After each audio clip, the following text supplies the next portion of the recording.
हम पे GST platform के यूट्यूब चैनल में आप सभी का स्वागत है। जी हाँ फ्रेंड्स, सितंबर महीने की जो जीएसटीआर थ्री फाइलिंग करनी है, यानी कि 20 अक्टूबर 2024 से पहले जो जीएसटीआर थ्री जानी है, उसके अंदर जो चेंजेस किए गए हैं वो आप लोगों के लिए समझना बेहद जरूरी है, क्योंकि इस बार की जीएसटीआर थ्री में 75 तरह के लेजर्स नए क्रिएट किए गए हैं। पेमेंट ऑफ टैक्स का पूरा जो मैकेनिज्म है वो चेंज कर दिया गया है, और आपके जीएसटीआर थ्री बी में जो डेटा एंट्री करने का जो प्रोसेस है वो भी चेंज कर दिया गया है। तो चलिए स्टार्ट करते हैं, जुड़े रहिएगा इस प्रैक्टिकल वीडियो के साथ। आपको ऑनलाइन पोर्टल पर चीजें जो हैं वो समझ में आएंगी कि किस तरीके से अब आपको अपना जीएसटीआर थ्री बी फाइल करना है, जो कि सितंबर की रिटर्न से ही इम्प्लीमेंटेड है। तो मैंने सबसे पहले आपके सामने स्क्रीन शेयर करके जीएसटी पोर्टल ओपन कर लिया है, और जीएसटी पोर्टल में जीएसटीआर थ्री ऑनलाइन जो है वो ओपन है। इसके अंदर सबसे पहले जो आपको इम्पोर्टेंट पॉइंट ध्यान में रखना है वो आना है आपको प्रोसीड फॉर पेमेंट वाले पेज पर। और प्रोसीड फॉर पेमेंट वाले पेज पर जब आप आएंगे, यहाँ आपको दिखेगा नेट टैक्स पेएबल। इसको ध्यान से समझिएगा, यहाँ पर सबसे ज्यादा इम्पोर्टेंट चेंज जो है वो इस बार की थ्री में हुआ है। आप यहाँ देख रहे हैं नेट टैक्स पेएबल, इसके सामने एक बना हुआ है एरो मार्क। आप इस एरो मार्क को खोलेंगे तो आपको इसके अंदर की छुपी हुई बातें दिख जाएंगी।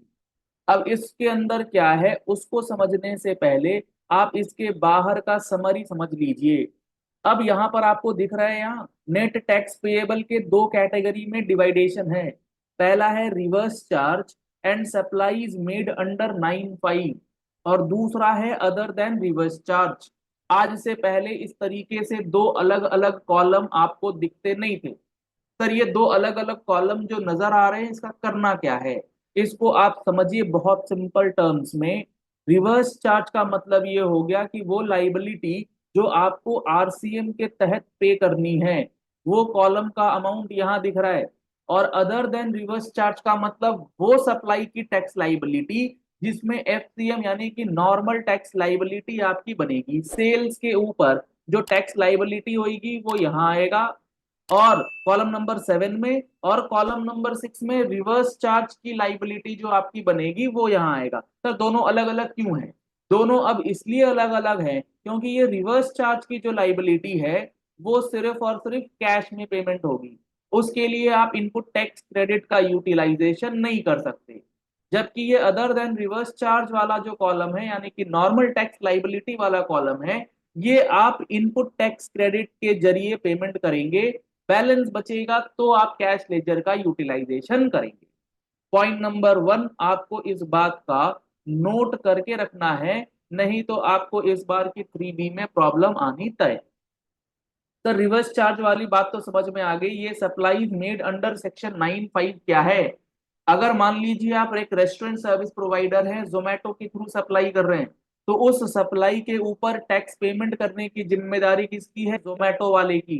तो जोमेटो जब अपनी जीएसटीआर थ्री बी भरेगा तो वो आपका जो लाइबिलिटी है वो यहाँ डिक्लेयर होगा, और उसका अमाउंट भी चूंकि कैश में ही पेमेंट होगा, इसीलिए 6 कॉलम को अलग से बना दिया गया है ताकि ये बाइफरकेशन रहे कि सिर्फ और सिर्फ कैश के जरिए कितना पेमेंट होगा। अब इसको थोड़ा सा ओपन करते हैं। यहाँ आप देख रहे हैं टैक्स पेएबल आ गया, reverse charge, other than reverse charge. ये है आपका ग्रॉस ग्रॉस अमाउंट, इंक्लूडिंग वो फिगर अगर आपने कोई सेल्स रिटर्न करी है उसका एडजस्टमेंट नहीं हुआ है, वो अभी आपको यहां पर दिख रहा है।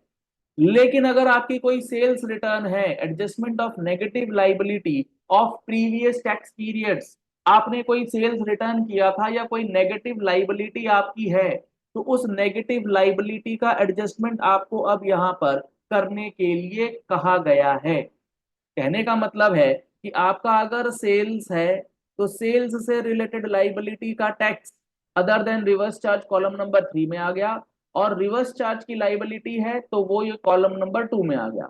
अब रिवर्स चार्ज का कोई नेगेटिव रहा है, मतलब आपके पहले पेमेंट हो चुका लेकिन आपको वो पेमेंट नहीं करना चाहता है, रिवर्सल कुछ होना है या आपको वो रिटर्न मिलना है पैसा, तो नेगेटिव लाइबिलिटी वाला अमाउंट आप कॉलम नंबर 4 में डालेंगे अगर आपकी रिवर्स चार्ज लाइबिलिटी नेगेटिव है। और अगर सेल्स रिटर्न का फिगर है तो वो आप अदर देन रिवर्स चार्ज वाले अमाउंट में डालेंगे, तो आपको नजर आएगा कि जो आप रिवर्स चार्ज का नेट टैक्स पेएबल है वो 2 - 4, यानी कि total minus negative is equal to net tax payable. Similarly sale की liability total liability minus return के वजह से नेगेटिव लाइबिलिटी जो एडजस्टमेंट मिलना चाहिए 3 - 5, ये कॉलम नंबर 7 के अंदर नेट टैक्स पेएबल जो है वो नजर आ रहा है। ये बहुत इंपॉर्टेंट है, इसमें मैक्सिमम लोगों की गलतियां जो हैं वो इस बार होंगी। उसके बाद कोई चेंज नहीं है, जो चीजें हैं बिल्कुल हूबहू आपको यहाँ पर नजर आएंगी। यहाँ आप देख रहे हैं other than reverse charge tax to be paid in cash, यानी कि जो नॉर्मल लाइबिलिटी है आईटीसी पे होने के बाद कितना बन रहा है वो कैश में जमा कीजिए, और जो रिवर्स चार्ज वाला अमाउंट है वो पूरा का पूरा कैश के थ्रू यहाँ पर नजर आ रहा है। तो ये तो पहला पॉइंट हो गया कि आपने जो पेमेंट करना है उस पेमेंट के अंदर क्या चीज जीएसटीआर 3B में चेंज किया। अगर अभी तक आप इस वीडियो में बने हुए हैं तो इस वीडियो को लाइक और शेयर कर दीजिएगा, और पहली बार आए हमारे यूट्यूब चैनल पर तो हमारे चैनल को फॉलो और सब्सक्राइब करके रखिएगा। ऐसी ही इंपॉर्टेंट और धाकड़ धाकड़ वीडियो इसमें आने वाली है, क्योंकि अब जो है ना जीएसटी पोर्टल कुछ भी कर रहा है। कल कहता है हार्ड लॉकिंग होगा, आज कहता है 50% हार्ड लॉकिंग। तो अभी बहुत चीजें जो है वो अब हैप हजार्ड होने जा रही है, खिचड़ी पकने जा रही है जीएसटी के अंदर। तो इसीलिए जुड़े रहिए जीएसटी प्लेटफॉर्म के साथ, एक एक पॉइंट की बारीकियों के साथ आपको चीजें समझ में आएंगी।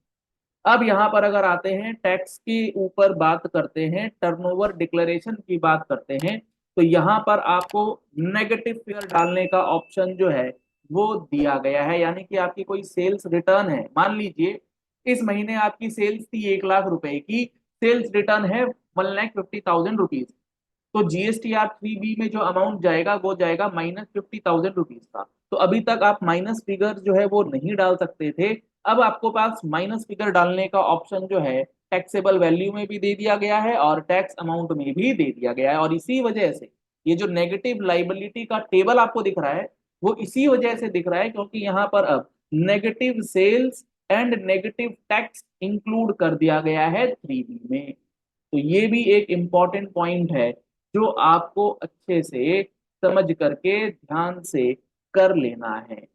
अब इसके बाद अगर हम लोग अगली बात करें तो आईएमएस से रिलेटेड जो कंफ्यूजन है वो सितंबर महीने में आपको देखने की जरूरत नहीं है, वो अक्टूबर ऑनवर्ड्स आपको नजर आएगा। और अक्टूबर ऑनवर्ड्स जो आप GST-R 3B फाइलिंग करेंगे, यानी कि नवंबर महीने में जब आप फाइलिंग करने बैठेंगे तो आपको वो चीज जो है वो देखनी होगी, और आईएमएस के बेसिस पे ही आपका इनपुट टैक्स क्रेडिट जो है वो कॉलम नंबर 4A5 में रिफ्लेक्ट होगा, और आपको अकॉर्डिंगली उस पर एक्शन लेना होगा।